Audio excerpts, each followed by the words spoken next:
2024ல நடக்க போற first paper வியூவான day 1ல செத் ரோலன்ஸ் விசஸ் ட்ரூ மேக்கெண்டருக்கான வேர்ல்டு ஹெவிவெயிட் சாம்பியன்ஸ் மேட்ச் நடக்க போகுது. இந்த மேட்ச்ல ட்ரூ மேக்கெண்டயர் நியூ வேர்ல்டு சாம்பியனா ஆவார் அப்படின்னு சொல்லிட்டு ஒரு மிகப்பெரிய ஒரு அப்டேட் போய்கிட்டு இருக்கு. அதாவது நம்மளுடைய ட்ரூ மேக்கெண்டயர் இப்போ ஒரு மிகப்பெரிய ஒரு வில்லத்தனத்தை பண்ணிக்கிட்டு இருக்காரு. அந்த வில்லத்தனத்தை இன்னும் கொஞ்சம் ஹைப் ஏற்றுற விதமாக, அதாவது டே 1ல நடக்க போகிற செத் ரோலன்ஸுக்கும் ட்ரூ மேக்கெண்டருக்கான மேட்ச்சில் நம்மளுடைய ட்ரூ மேக்கெண்டயர் நியூ சாம்பியனாக ஆயிடுவார் அப்படின்னு ஒரு மிகப்பெரிய அப்டேட் இருக்குது. ட்ரூ மேக்கெண்டயர் செத் ரோலன்ஸோட 3வது வாட்டி டே 1ல மோத போகிறாரு.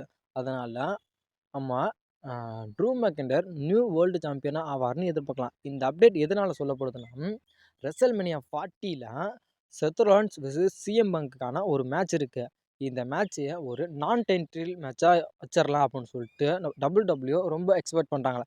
ஏன்னா இதை ஒரு சாம்பியன்ஸ் மேட்சாக வைக்கிறதுக்கு பதிலாக நம்ம இதை ஒரு நான் டைட்டில் மேட்சாகவே வச்சிடலாம் அப்படின்னு சொல்லிட்டு டபிள்யூ பிளான் பண்ணுறாங்களா. அதனால இப்போ டே 1ல் கூட நம்மளுடைய ட்ரூ மேக்கெண்டயர் நியூ சாம்பியன் ஆகிறதுக்கு அதிகமாகவும் வாய்ப்பு இருக்கான். அப்படி இல்லைன்னா இந்த மேட்ச்சில் டேமியன் பிரின்ஸோட இன்வால்மெண்டால் நம்மளுடைய டேமியன் பிரின்ஸ் கூட நியூ வேர்ல்டு சாம்பியனாக ஆகிறதுக்கு கூட அதிகமாகவும் வாய்ப்பு இருக்கான்.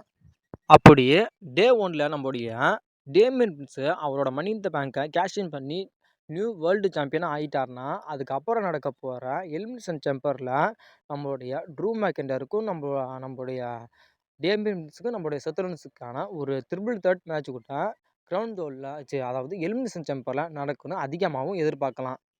டே 1ல் அதாவது செத் ரோலன்ஸுக்கும் நம்மளுடைய ட்ரூ மேக்கெண்டருக்கும் வேர்ல்டு சாம்பியன்ஷிப் மேட்ச் நடக்க போகுது. இதில் நம்மளுடைய செத் ரோலன்ஸு அவரோட சாம்பியன்ஷிப்பை ரிட்டைன் பண்ணிடுவாரா, அப்படி இல்லைனா நம்மளுடைய நியூ வேர்ல்டு சாம்பியனாக நம்மளுடைய ட்ரூ மேக்கெண்டர் ஆவாரான்னு வெயிட் பண்ணி பார்க்கலாம். அது இல்லாமல் நம்மளுடைய மணி இன் த பேங்க் வின்னரான டேமியன் பிரின்ஸு டே 1ல் நம்ம செத் ரோலன்ஸ்கிட்ட கேஷின் பண்ணி நியூ வேர்ல்டு சாம்பியனாக ஆவாரான்னு நம்ம வெயிட் பண்ணியே பார்க்கலாம். நெக்ஸ்ட் நியூஸாக டபிள்யூவோட இன்டர் கான்டினென்டல் சாம்பியனாக இருக்க குந்தர் ஒரு இன்டர்வியூவில் நான் ஒரு ரெஸ்லரோட மோத ஆசைப்படுறேன் அப்படின்னு சொல்லியிருக்காரு. அந்த ரெஸ்லர் யாருன்னு கேட்டால் அது நம்மளுடைய beast and conqueror Brock Lesnar தான். பிராக் லெஸ்னர் கூட நான் ரெசல்மேனியா 40ல் நான் மோத ஆசைப்படுறேன் அப்படின்னு சொல்லிட்டு நம்மளுடைய இன்டர் கான்டினென்டல் சாம்பியனான குந்தர் சொல்லியிருக்காரு. இந்த மேட்ச் ரெசல்மேனியாவில் நடந்துச்சுன்னா உண்மையிலுமே ஒரு வேற லெவலில் இருக்குது. ஏன்னா இந்த மேட்சுக்கான எக்ஸ்பெக்டேஷன் ஃபேன்ஸ் மத்தியில் அதிகமாகவே இருக்குது. ஏன்னா 2022-20லையும் ராயல் ரம்பில் நம்மளுடைய பிராக் லெஸ்னரும் சரி நம்மளுடைய குந்தரும் சரி ஃபேஸ் டு ஃபேஸ் நின்ன செக்மெண்ட்டெல்லாம் உண்மையிலுமே வேற லெவலாக இருந்துச்சு. அதே மாதிரி இது ஒரு ட்ரீம் மேட்ச்சு. இந்த மேட்ச்லாம் ரெசல்மேனியா 40ல் கண்டிப்பாக நடக்குன்னு நம்ம உறுதி செய்யலாம். ஏன்னா நம்மளுடைய குந்தரே சொல்லியிருக்காரு, அதாவது நான் Beast and conqueror Brock Lesnar கூட நான் மோத ஆசைப்படுறேன் அப்படின்னு சொல்லிட்டு அவரே ஓப்பனாக சொல்லிட்டார். இதனால நம்ம ரெசல்மேனியா 40ல் கண்டிப்பாக பார்க்கலாம். ஏன்னா பிராக் லெஸ்னருக்கு என்னோட வலிமை என்ன, என்னோட பலம் என்ன, என் கூட மோதுனா எப்படி இருக்கும் அப்படின்னு சொல்லி பிராக் லெஸ்னர் தெரிஞ்சுக்கணும். ஏன்னா பிராக் லெஸ்னர் ஒரு பெரிய ரெஸ்லர், அதாவது பெரிய ஒரு லெஜண்ட் ரெஸ்லர்.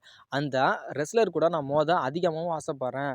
ஏன்னா அந்த ரெஸ்லரோடலாம் நான் மோதுனேன்னா என்னோட லைஃப் கெரியருக்கு ஒரு பெரிய உதாரணமாக இருக்கும், அதாவது பெரிய ஒரு எக்ஸ்பிரேஷனாக இருக்கும் அப்படின்னு சொல்லிட்டு நம்மளுடைய குந்தர் சொல்லியிருக்காரு. அதாவது ரெசல்மேனியா 40ல் Gunther versus Brock Lesnar match நடந்தால் நீ எந்த அளவுக்கு எக்ஸ்பெக்டேஷன் பண்ணீங்கன்னு உங்களோட கருத்தை மறக்காமல் கமெண்ட் செக்ஷனில் கமெண்ட் பண்ணுங்கள்.